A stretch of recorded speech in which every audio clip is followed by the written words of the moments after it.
Vous m'en direz des nouvelles. Main d'œuvre.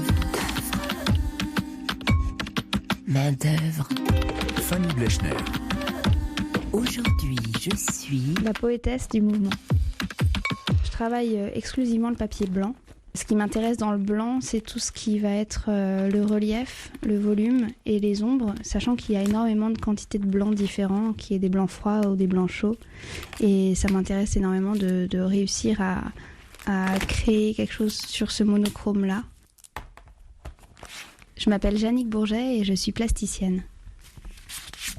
Donc là, je suis en train de faire ce qu'on appelle un gabarit, qui donc va me servir de référence pour ensuite mettre la colle. Donc je creuse, je coupe au cutter le papier, et ensuite c'est la partie que j'ai retirée qui va me servir de zone de délimitation pour là où je vais mettre la colle, selon le rythme que j'ai choisi initialement. Et le rythme va définir ensuite la densité de mes cellules, et donc la rigidité et la solidité.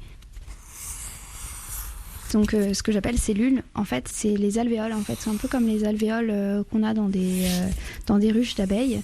Donc c'est-à-dire il y a une paroi fine qui entoure un creux. Moi, je le laisse vide et surtout, je donne une nouvelle forme à cette alvéole. Donc je dépasse l'hexagonale pour aller vers des formes un peu plus élancées, plus longues et plus souples. Et ça, c'est un des dessins de cellules et d'alvéoles que j'ai dessiné.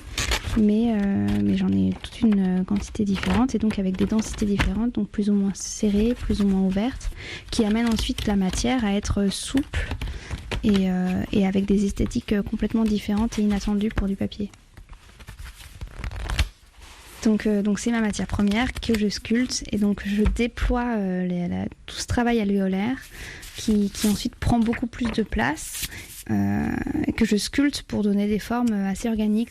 En fait, c'est tout un travail de collage. Donc je fais mon bloc de papier avec les collages et les trames que j'ai dessinées.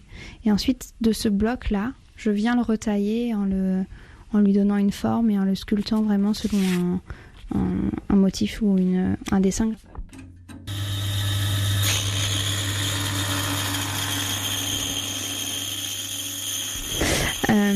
Après avoir fait cette découpe à la scie à ruban, je retravaille cette tranche, donc soit je fais en sorte de la polir ou de la poncer de manière à ce que ce soit très propre et très lisse, et que la forme ensuite, une fois déployée, sera beaucoup plus fine et précise. Donc c'est donc un bloc de feuilles que j'ai sculpté, et ensuite là je déploie la matière pour faire en sorte que les deux feuilles, la première et la dernière feuille du bloc, se retrouvent collées l'une contre l'autre. Cette dernière étape donne vraiment la forme à la sculpture, donc on arrive sur quelque chose de très déployé, et donc il y a un vrai volume qui existe après ça. Ça peut ressembler à des oursins, ça peut ressembler à des... c'est pas tellement que ça ressemble, mais ça peut évoquer des oursins.